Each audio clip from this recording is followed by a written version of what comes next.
누가복음 15장 30절 말씀, 아버지의 살림을 창녀들과 함께 삼켜버린 이 아들이 돌아오매 이를 위하여 살찐 송아지를 잡으셨나이다. 아멘.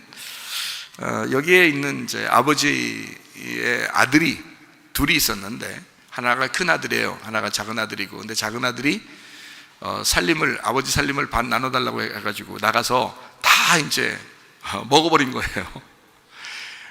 그래서 이제 집에 있는 그 형이 생각할 때, 이게 이 동생은 나쁜 놈이란 말이에요. 생각할 때요.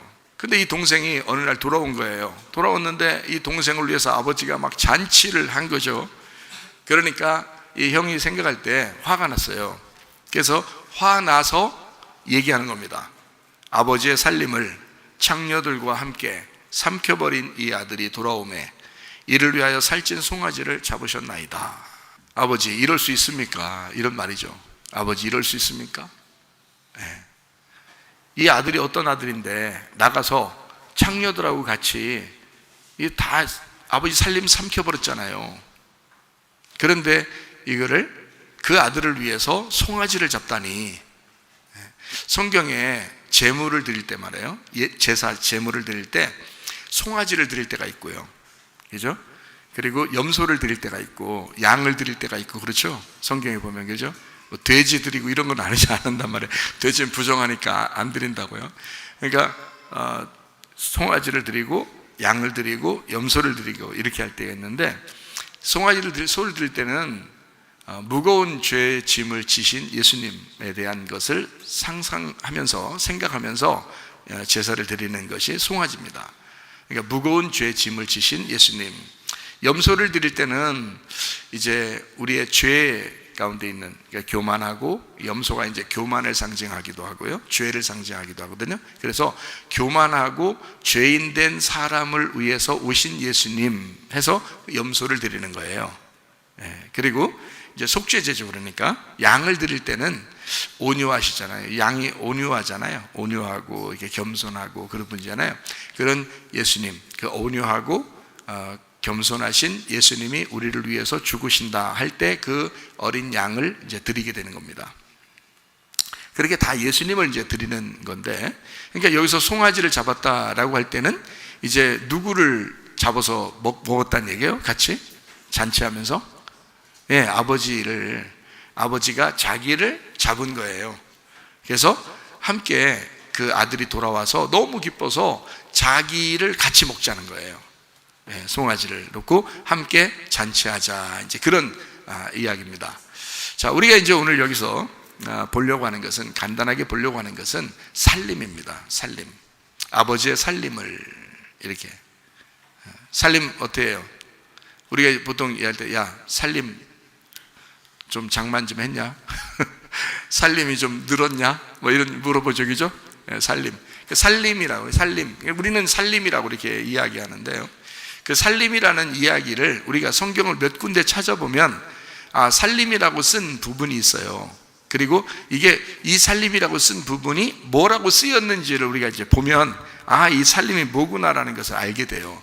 그러니까 아버지의 살림이잖아요. 지금 창기들과 함께 막 낭비했던 게 둘째 아들인데, 아버지의 살림이 막 낭비됐다는 거 아니에요.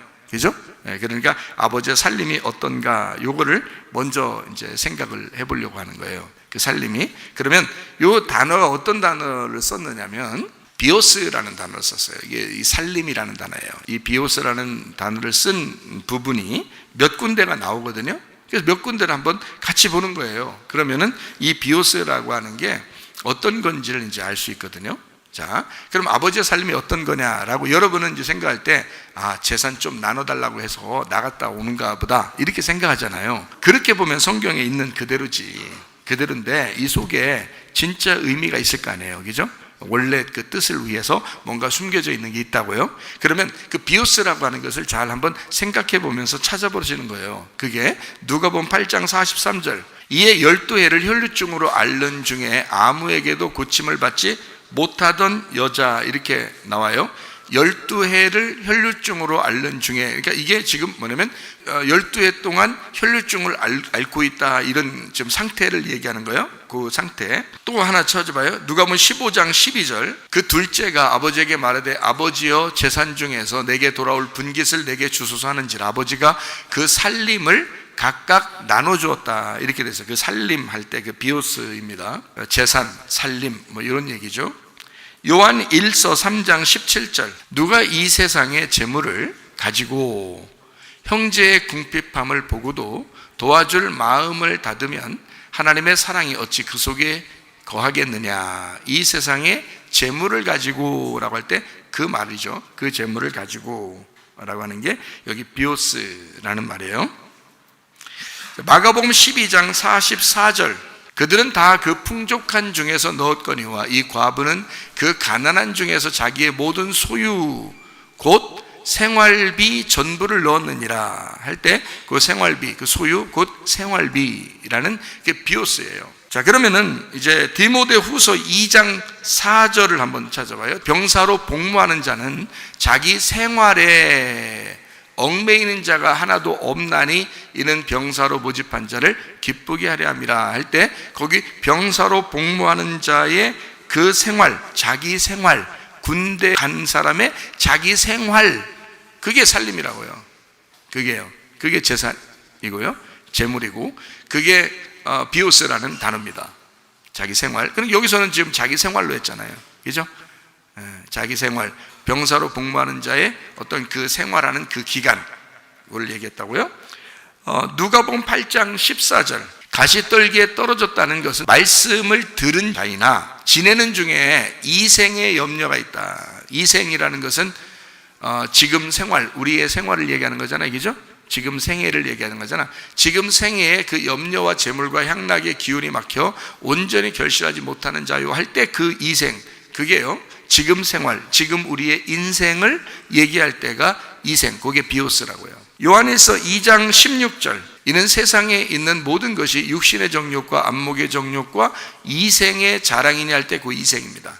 이생은 지금의 생애를 말하는 거예요. 지금의 생애. 아버지께로 온 것이 아니오 세상으로부터 온 것이다. 이생의 자랑이 그렇단 말이에요. 자기 자랑하는 거, 이런 얘기예요. 그런 게 이제 아버지께 온 게 아니다. 이게 세상으로부터 온 것이다, 이런 얘기를 한 거예요.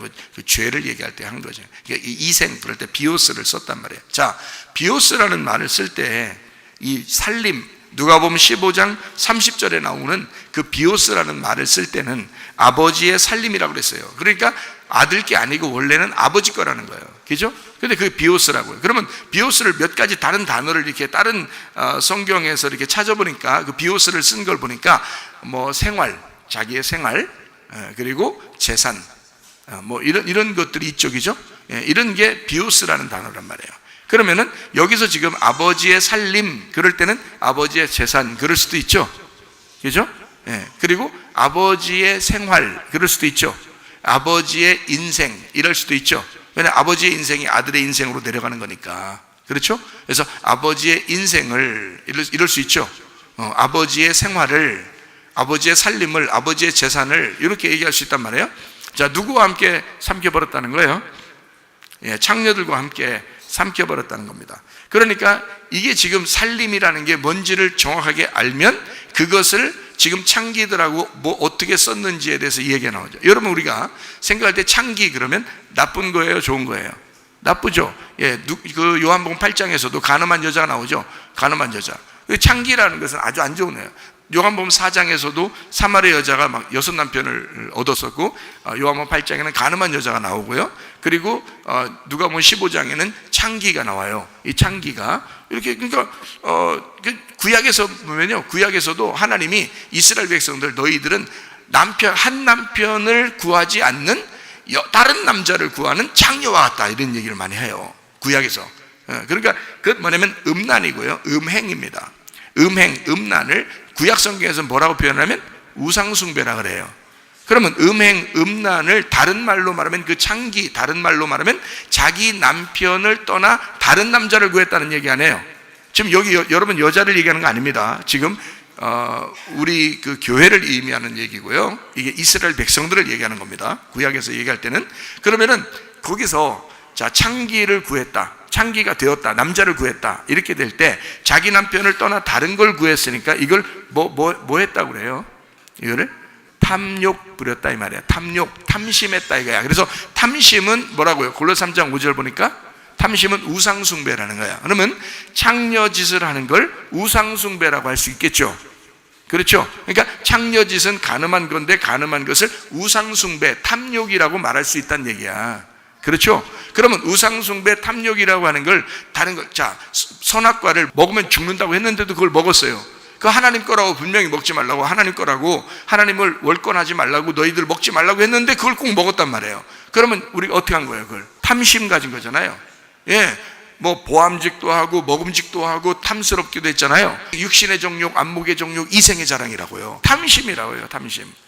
탐심은 뭐라고 그러니까 우상숭배죠. 우상숭배, 탐심이라는 건 선악과를 먹은 거라고요. 선악과 먹은 걸 다른 말로 말하면 간음했다는 거예요. 하나님만, 남편만 사랑한다면 먹지 말았어야 되죠. 그런데 하나님이 하지 말라는 것도 먹어버린 거예요. 탐심을 가진 거란 말이에요. 그러니까 탐심은 우상숭배인 거야. 우상숭배를 하나님은 너희들 나라는 남편을 버리고 다른 남편을 구했으니까 바알신을 숭배하고 다른 거 너희들 잘 되고 싶어서 막 자꾸 그렇게 했잖아. 그러니까 너희들이 그 우상숭배야. 그거는 창녀가 하는 짓이야 그 말이야. 그래서 성경에는 창기들이다. 너희들은 정말 돌아보지 않는 창기들과 같다 이렇게 얘기해요. 그러니까 여기 지금 누가복음 15장에 나타나는 두 번째 아들이 나가서 창녀들하고 놀아났다는 얘기는 어떤 사람들하고 놀아났다는 얘기를 말하는 거예요? 네, 교회 다니는 사람들하고 놀아났다는 얘기죠. 어떤 사람? 교회는 다니는데 세상을 자꾸 그리워하는 여자들을 창녀라 그런다고요. 그걸 간음한 여자라 그런다고요. 밖에 돌아다니시는 분들 얘기하는 거 아닙니다. 성경, 그 사람들이 성경을 어떻게 알아요? 성경 보지도 않는데 어차피 안 볼 건데 뭐하러 이런 걸 써놔요? 그 사람들 보라고 써놓는 것도 아니고 교회 다니는 사람들을 보라고 쓴 거거든요, 성경책이. 그러니까 창녀가 누군지를 알아야죠. 그러면 예수님이 이 땅에 오셨을 때 자기는 뭐 다른 나라에 갔어요? 이스라엘에 왔어요? 이스라엘에 왔잖아요. 예수님이 와도 딴 나라 안 가고 이스라엘에 왔잖아요. 이스라엘에 온 거는 누구한테 왔다는 거예요? 어느 백성에게 왔다는 거예요? 자기 백성에게 왔다고 분명히 그러잖아요. 예수님이 자기 백성에게 왔다는 거잖아요. 자기 백성에게 왔는데 못 알아본다는 거지. 왜? 창녀들이랑 못 알아봐. 예수님을 만났다면 싸우려고 그래 이것들이. 또 예수님 만났다면. 그래서 아예 거기서 완전히 이제 굴복되고 뭐 무릎 꿇고 항복되고 소경이고 뭐 그냥 창녀고 아예 드러난 사람들이 있죠. 문둥병자고 뭐 죄인이고 완전히 드러난 사람들이 있죠. 그런 사람들은 예수님을 받아들이는 거예요. 그런데 그렇지 않은 사람들은 자기들이 창녀인 줄 모르는 거예요. 자기들이 창녀인 줄 모르는 거예요. 그러니까 창녀는 창녀인데 창녀인 줄 모르니까 창녀가 될 때까지 예수님하고 싸우는 거죠. 근데 창녀인데 창녀가 아닌 것처럼 생각된 사람들이 예수님을 죽인 거예요. 창녀들이 죽인 게 아니고, 진짜 창녀가 죽인 게 아니고, 창녀는 같이 놀아먹는 거야. 예? 같이 놀아요. 예수님하고. 예수님을 신랑 삼는다고. 예수님하고 같이 논다고요. 그런데요, 창녀인데 창녀 아닌 것처럼 사는 사람들이 있었다고요. 무슨 말인지 아시겠죠? 그 사람들이 누군지. 그 사람들이 예수님을 미워하고 예수님을 죽인 거예요. 자, 그러면 보세요. 누가복음 15장에 나와 있는 둘째 아들을 창녀하고 놀아나다 왔다 그러니까 그 창녀하고 진짜 놀아나야 돼, 안 놀아나야 돼? 놀아나다가 와야 되는 거예요. 그럼 누구랑 놀아나다 왔다는 얘기예요? 소경이랑 놀아나다 왔다는 얘기야. 38년 된 병자하고 놀다 왔다는 얘기야. 그들에게 뭘 줬다는 얘기야? 아버지 살림을 나눠줬다는 얘기야. 자, 성경이 이해가 되시겠어요? 우리가 다 아는 얘기에 돌아온 탕자 얘기지만 이게 전혀 다른 얘기라고. 무슨 말인지 알겠어요? 자, 창녀들을 뭔지만 알았다면, 성경에서 말하는 창녀가 뭐 때문에 쓴 이야기인지만 알았다면 이게 이해가 되겠죠. 자, 창녀하고 놀아났어요. 근데 그 창녀하고 놀아나야 돼. 예수님은 그 창녀하고 놀아나려고 온 거예요. 그렇다고 밖에 돌아다니는 그런 분들 얘기하는 게 아니라겠죠. 그게 아니고 교회 다니는 사람들, 하나님의 백성들, 하나님 말씀을 알고 있는데 그 말씀 율법에 의해서 소경이 된 자, 율법에 의해서 38년 된 병자, 율법에 의해서 죽은 자, 율법에 의해서 완전히 죄인된 자, 삭개오 이런 사람들 있죠. 그런 사람들한테 예수님이 찾아가는 거예요. 사마리아 여자한테 찾아가잖아요. 삭개오한테 찾아가잖아요. 38년 된 병자한테 찾아가잖아요. 그들이 다 누구예요? 창녀들이요. 자기가 창녀라는 걸 알았어요. 자기들이 창녀라는 걸 알았어요. 그러니까 진짜 거듭나서 신랑을 만나고 싶죠. 진짜 신랑을 만나고 싶잖아요. 진짜 하나님을 찾고 싶잖아요. 자기들이. 그런 사람만 만나게 된 거예요. 예수님은 그 사람들을 구원하러 온 거잖아요. 잃어버린 자를 찾아서 구원하는 것이다. 자기도 하늘로부터 잃어버린 자가 됐단 말이에요. 그래서 잃어버린 자로 와서 그런 사람들을 찾아서 구원하려고 그러는 거예요. 잃어버린 자를 찾아서 구원하는 거예요. 잃어버렸다는 말이 누가복음 19장 10절에 나와 있어요. 인자가 온 것은 잃어버린 자를 찾아 구원하려 함이니라 이렇게 돼 있거든요. 그 잃어버린 자 아폴리미입니다. 아폴리미가 멸망당한 자, 파괴된 자를 말하는 겁니다. 그러니까 잃어버린 자라고 이렇게 얘기하니까 그 잃어버린 자를 다른 말로 바꿔서 썼으면 오히려 이해하기가 쉬웠겠죠. 인자가 온 것은 멸망당한 자를 찾아서 구원하려 함이라. 인자가 온 것은 파괴된 자를 찾아서 구원하려 함이라 이렇게 돼야 되는 거거든요. 단순히 잠깐 잃어버렸다가 찾고 이런 게 아니란 말이에요. 완전히 죽어버린 자를 찾아서 구원하려 함이라 이렇게 말했어야 되는 거거든요. 그게 아폴림이라는 단어입니다. 근데 이 단어를 누가복음 15장에 똑같이 썼어요. 누가복음 15장에 32절 말씀. 이 네 동생은 어떻게 했다고? 죽었다가 살아났대요. 죽었다 살아났으며 내가 잃었다가 얻었기로. 그러니까 죽었다가가 어떤 거랑 똑같은 거예요. 잃었다가랑 말하고 똑같은 거죠. 죽었다가 살아났다, 죽었다가 부활했고 잃었다가 얻었다는 거야. 잃었다는 말이 아폴리미입니다. 그러니까 주님이 오신 목적은 잃어버린 자를 찾는 거잖아요. 자, 아버지의 마음은 어디에 있는 거예요? 잃어버린 자를 찾는 거예요. 자, 여러분의 마음이 파괴됐습니까? 여러분이 막 죽을 것 같습니까? 힘듭니까? 고통스럽습니까? 그 사람들을 찾으러 온 거예요. 하나님은. 주님은 그것 때문에 오신 거라고요. 자기 살만한데요, 그거 아니라고요. 자기 살만하면 눈물이나 나겠어요? 죽겠는 사람들이 있어요. 그런 사람들 주님이 찾아오십니다. 죽었다가 살아났다, 잃어버렸다가 얻었다는 거예요. 이게 아폴림이 되었다, 멸망당했다, 파괴됐다가 내가 다시 건축해서 얻은 거야. 이런 말이에요. 우리가 즐거워하고 기뻐하는 것이 마땅하지 않냐. 네, 아버지의 말입니다. 이게 아버지의 말씀, 그죠? 네, 아버지가 그렇게 말하는 거예요. 그 아들을, 두 번째 아들을 그렇게 생각한 거죠. 아버지의 생각하고 큰아들의 생각이 전혀 다르잖아요. 자, 큰아들은 어떤 식으로 생각했어요?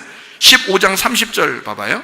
아버지의 살림을 창녀들과 함께 삼켜버린 이 아들이 돌아오매. 자, 이 아들은 누구요? 자기 동생 아니요. 아버지의 살림을 창녀들과 함께 삼켜버린 내 동생이, 이렇게 써야 되잖아요. 내 동생이 돌아왔는데, 아니 그래, 송아지를 잡는 건 너무한 거 아닙니까? 이렇게 물어볼 수도 있는 건데요. 자, 아버지 살림을 창녀들과 함께 삼켜버린 이 아들이, 자, 자기 동생 아니요? 자기 동생인데 이 아들이 돌아왔다 이거야. 그러니까 아버지 아들이요, 아버지 아들, 내 동생은 아니고 기분 나쁘다 이거야. 그랬더니 아버지가 32절에 뭐라 그랬다고요? 이 네 동생이, 야, 너하고 이 동생하고 하나야. 어? 둘이 어떻게 떼? 너 이 동생 보고 아버지 아들이요 돌아왔잖아요, 이렇게 얘기했지만 나는 너하고 이 동생을 둘을 나누어서 생각해 본 적이 없어. 너하고 이 동생이, 자, 너 봐봐라, 이 동생이 돌아왔잖아. 네 동생이야. 아버지 아들이기도 하지만 네 동생이 들어왔잖아. 네 동생이 죽었다 살아났잖아. 네 동생이 잃어버렸다가 얻었잖아. 그죠? 그러니까 기뻐하는 게 마땅한 거 아니야. 너도 함께 즐거워하는 것이 마땅한 거 아니냐, 그런 말이잖아요. 네. 자, 아버지하고 아들의 생각이 전혀 다르죠. 그러니까 아버지의 살림은 결국에 여러분과 제가 창기라는 것만 제대로 알았으면, 아버지의 살림은 가서 낭비해야 돼요, 안 해야 돼요? 낭비하고 와야 되는 겁니다. 자, 보세요. 그럼 살림이 이제 아까 비오스라고 그랬죠. 비오스라는 단어가 무슨 단어냐면, 비오스라는 단어는 생명이라는 단어입니다. 생명이라는 단어예요.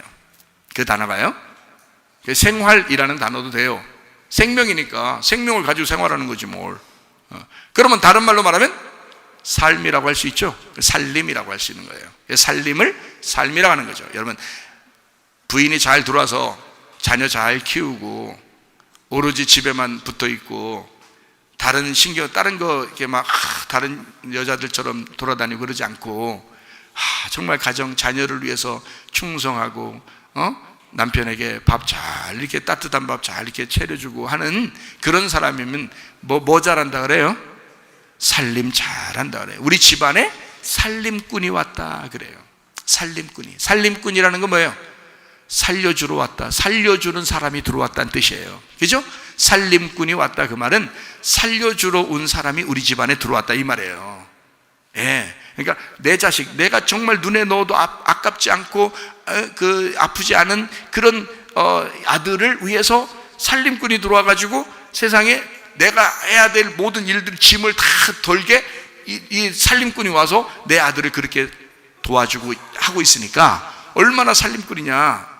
정말 살림꾼이 들어왔다 이렇게 얘기할 거 아니에요. 살림꾼이란 말이에요. 살림이라는 걸 삶이라고 그런다고. 삶. 그래서 삶이다. 삶하고 반대가 뭐예요? 죽음이에요. 삶하고 반대가 죽음이에요. 그러니까 살림꾼 반대가 뭐예요? 사망꾼이에요. 죽이는 사람이야. 그러니까 한 집안에 여자가 잘못 들어오면요, 그 집안 다 망해버립니다. 그냥 진짜예요. 그러니까 살려주는 사람이 들어와야 되는 거야. 신권사님처럼 집안에다 살려. 집안 다 살았잖아요. 에? 아직도 더 살려야 될 사람이 자녀들 중에 몇 명 있지만 살려. 살림꾼이 왔다. 살림꾼이 들어와가지고 집안을 살리는 거예요, 여러분. 그러니까 이게 살림이 있고 아니면 사망이 온다 이 말이에요. 이게 살린다, 죽인다 이렇게 되는 거거든요. 무슨 말인지 알겠죠? 그러니까 비오스라는 이 단어는 재산이라는 말도 되지만 아버지의 재산, 그러면 아버지의 재산이 결국에는 뭐예요? 아버지의 생활, 아버지의 생명이었다는 얘기야. 아버지의 생명. 그죠? 아버지의 삶, 아버지의 생애, 아버지의 생애를 지금 이 아들이 달라는 거야. 누구한테 나눠준다고? 누구한테 갖다가 놀아먹으려고 달라는 거예요? 창기들하고 여러분 같이 앉아있는 이런 사람들한테 나눠주겠다고 그 생명을 달라는 거야. 아버지 생명 좀 달라는 거야. 아버지 살림 좀 달라는 거예요. 아버지 재산 좀 달라는 거야. 아버지 비오스를 달라는 거예요. 누구한테 나눠준다고? 가서 창기들한테 좀 전해준다고. 소경한테 주려고, 38년 된 병자한테 주려고, 삭개오한테 나눠주려고, 사마리아 여자한테 나눠주려고, 가늠한 여자한테 나눠주려고, 여기 교회에 앉아서 예배드리는 여러분한테 나눠준다고 예수님이 이 땅에 오신 거예요. 아버지의 살림을 가지고. 그래서 그걸 다 허비한 거야. 다 허비했어요. 조금이라도 남겼으면 좋아할 텐데 이 아들 입장에서는 어떻게 해? 다 쓰리라. 자기의 생명을 다 쓰리라. 그래서 실제로 이 땅에서, 이 땅의 모든 인생에서 자기가 마지막 날에는 어떻게 됐어요? 죽음으로써 모든 생명을 다 써버린 거예요. 죽음으로써, 자기가 십자가의 죽음으로써 모든 생명을 아버지에게로서부터 받아온, 아버지로부터 가지고 온 그 생명을 다 써버리고 간 거예요. 맞죠? 이 땅에 이 창녀 같은 인간들에게 와서 자기의 생명을 다 나눠주고 그 피를 다 땅에 쏟아버리고 그리고 가신 거라고요. 이해가 되시겠어요? 네. 아버지에게 돌아갔잖아요. 자, 하늘에서 잔치하겠어요, 안 하겠어요? 하죠. 근데 율법자들은 생각할 때 어떻게 해요? 예수님을 끝까지 조롱하죠. 끝까지 율법적으로 잣대를 딱 댄다고요. 그래서 선과 악으로 나눈다고요. 그게 부정하다고 자꾸 얘기하는 거예요, 율법자들은요. 근데 하나님 아버지 입장에서는 어떻다고요? 야, 율법과 복음은 하나였던 거야. 모세와 예수님이 오신 것은 하나였던 거야. 구약과 신약이 있었던 것은 하나였던 거야. 말씀은 하나로 엮었었던 거야. 한 집안의 말씀이었던 거야. 형과 동생은 하나였던 거야. 그러니까 네 동생은, 자, 이 아들은, 자, 큰 아들은 이 동생 보고 아버지 아들이 돌아왔잖아. 근데 송아지 잡아요? 기분 나빠. 이랬지만 아버지는 어떻게 했다고? 네 동생이잖아. 그러면 네 동생이니까 돌아왔으니까 난 둘이 합해졌어. 너무너무 행복해. 우리 집안에 떨어져 나갔다가 떨어져 나갔다가, 한 아들이 떨어져 나갔다가 돌아와서 하나가 됐잖아. 아버지 입장 생각해봐. 얼마나 행복한 일이야. 네 동생이 왔잖아. 네 동생이. 이게 아버지 마음이었다고요. 그러니까 우리를 위해서 반쪽짜리를 구하려고 신부를 구하러 내려갔던, 창녀를 신부 만들려고 내려갔던 예수님이 돌아오신 거예요. 그러니까 거기서 하늘에서 어떻게 잔치하죠. 하늘에서 잔치하고 막 새 옷 입히고, 흰새만 보죠. 새 옷 입히고, 그리고 가락지를 끼워주고 하나님의 상속자가 되게 했다. 그 부활의 주님을 여러분과 저도 마찬가지예요. 여러분과 제가 진실로 주님 안에서 살림꾼들이 되셔야 합니다. 우리를 만나는 사람들에게 비판하거나 판단하거나 정죄하지 말고 살려주는 역사, 한 사람들에게, 어떠한 사람들에게도 얘기할 때 살려주는 역사, 살림꾼으로서 삶을 얘기하란 말이에요. 살림을 얘기하란 말이에요. 살림을 나눠주란 말이에요. 여러분이 가지고 있는 삶이 어떤 거니까? 비었으니까, 하나님의 아버지의 생명이니까, 아버지의 살림이었으니까, 아버지 건데 뭘, 여러분이 사는 태어날 때부터 지금까지 우리의 삶은 다 아버지 것인데요. 우리가 거듭나서 교회에서 예배드리는 우리의 삶은 아버지의 것인데요. 아버지가 우리에게 생명을 주셨으니, 아버지가 살림을 주셨으니 그 살림을 우리가 나누는 것이 마땅한 게 아니냐. 아버지의 삶을 나누자 이 말이에요. 아버지의 살림을 나누자 이 말이에요. 그렇게 살림을 나누다가 주님 만나는 사람 되시기를 바랍니다.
하나님 앞에 기도합니다. 우리 주님은 하늘 영광 버리시고 이 땅에 오셔서 우리같이 창기 같은 우리들을 위하여 아버지의 살림을 다 써버리고 돌아가신 우리 하나님, 예수 그리스도가 우리를 위해서 죽으셔서 우리의 생명을 살리고자, 우리를 신부 만들고자 그렇게 하신 예수 그리스도를 우리는 찬양하지 않을 수 없습니다. 우리 하나님 아버지, 우리의 생애 가운데 나의 살림을 아버지의 살림이 되어서 아버지의 살림을 나눠주시는 주의 사람, 아버지의 생명을 나눠주시는 주의 사람들이 다 되게 하옵소서. 기도